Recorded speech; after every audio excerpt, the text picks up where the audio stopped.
की लगाई, यहाँ गांव में तो किसी की औकात न रह गई सोना खरीदने की। अरे तो तुम ही बन जाओ ना शहर की सुनार, क्यों यहाँ गाँव में पड़े हो? अरे शहर में एक दुकान खरीद लो, अब फिर जब काम जम जाए तो ले चलेंगे अपना बढ़िया बिस्तर वही।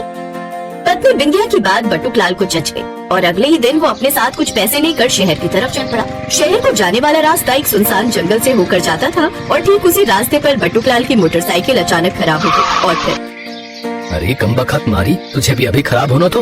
ओहो, शहर तो अभी बड़ा दूर है, अब क्या करूं?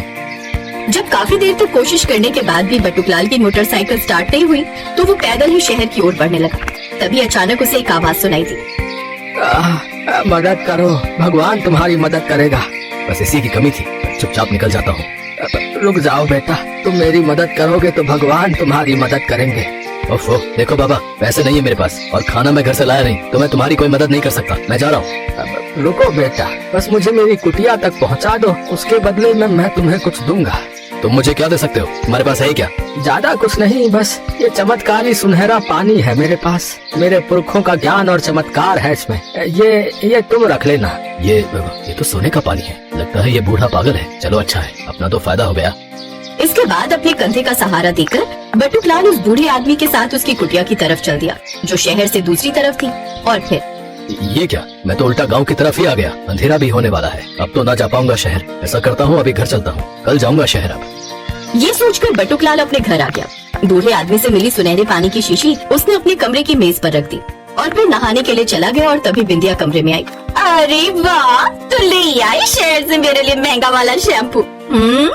खुशबू तो बड़ी अलग है इसकी और खूब चमक भी रहा है। अब अंदर तो ये गए, ऐसा करती हूँ बाहर वाले बाथरूम में सिर धो लेती हूँ।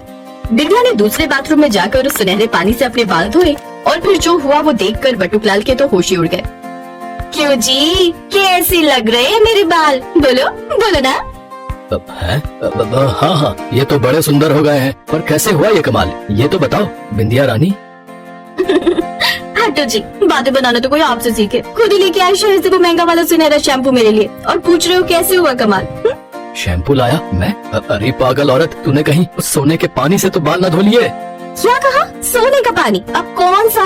ना जी, रुको, वो शैम्पू था तो सुनहरा, पर अब मेरा मतलब है कि बस अब कुछ ना बोल, जल्दी मुझे वो बोतल लाके दे, जाने कितना सोना बर्बाद कर चुकी होगी। बिंदिया ने फौरन वो बोतल लाकर बटुकलाल को दी। उसमें अभी भी काफी सुनहरा पानी बचा हुआ था। और फिर वैसे इसमें मेरी कोई गलती नहीं थी, मैंने जरा सा पानी सिर में लगाया तो ऐसा झाग उठा कि क्या कहूँ। मेरी जगह कोई भी होता ना तो इसे शैम्पू ही समझता। वैसे ये बोतल तुम लाई कहाँ से? फिर बटुकलाल ने बिंदिया को पूरी बात बताई, जिसे सुनकर बिंदिया सोच में पड़ गई और बटुकलाल अब भी बोले जा रहा था। तो ये सब हुआ, ज्यादा नहीं तो कम से कम चांदी के गहनों पर फिराने के काम तो आ ही जाएगा ये पानी। क्या बोल रहे हो जी? गहनों पर फिराकर कितना ही फायदा हो जाएगा आपका। तो फिर क्या करूं, इस पानी से शैम्पू बनाकर बेचूं? और नहीं तो क्या, और सिर्फ गांव ही क्यों, तुम्हारे ये खास शैम्पू तो शहर में भी धमाल मचा देगा। एक बार फिर बिंदिया की बात बटुकलाल को जच गई और उसने सुनार का काम छोड़कर चमत्कारी शैम्पू बनाने का काम शुरू कर दिया।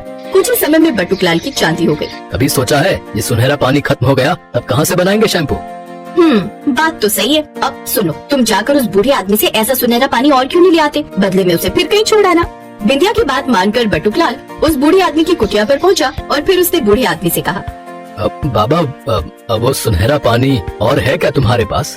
नहीं, सुनहरा तो नहीं, पर ये दूसरी बोतल। बटुकलाल ने बूढ़े आदमी को बात पूरी भी नहीं करने दी और उसने वो दूसरी बोतल छीनते हुए कहा, हाँ, कोई नहीं, सुनहरा नहीं तो ये चांदी वाला ही सही। शुक्रिया बाबा, मैं चलता हूँ। हाँ, आता रहूँगा। हाँ।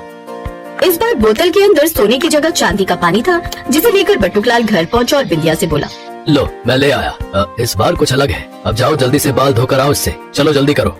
बिंदिया ने ऐसा ही किया और फिर जो हुआ उसकी कल्पना भी डरावनी थी। बिंदिया के सारे बाल उसके हाथों में आ चुके थे और वो पूरी तरह से गंजी हो चुकी थी। ये देखकर बटुकलाल की चीख निकल गई। वो घबराकर पीछे हट रहा था कि तभी उसका हाथ मेज पर रखी सुनहरे पानी की बोतल से जा टकराया और वो बोतल जमीन पर गिरकर चकनाचूर हो गई।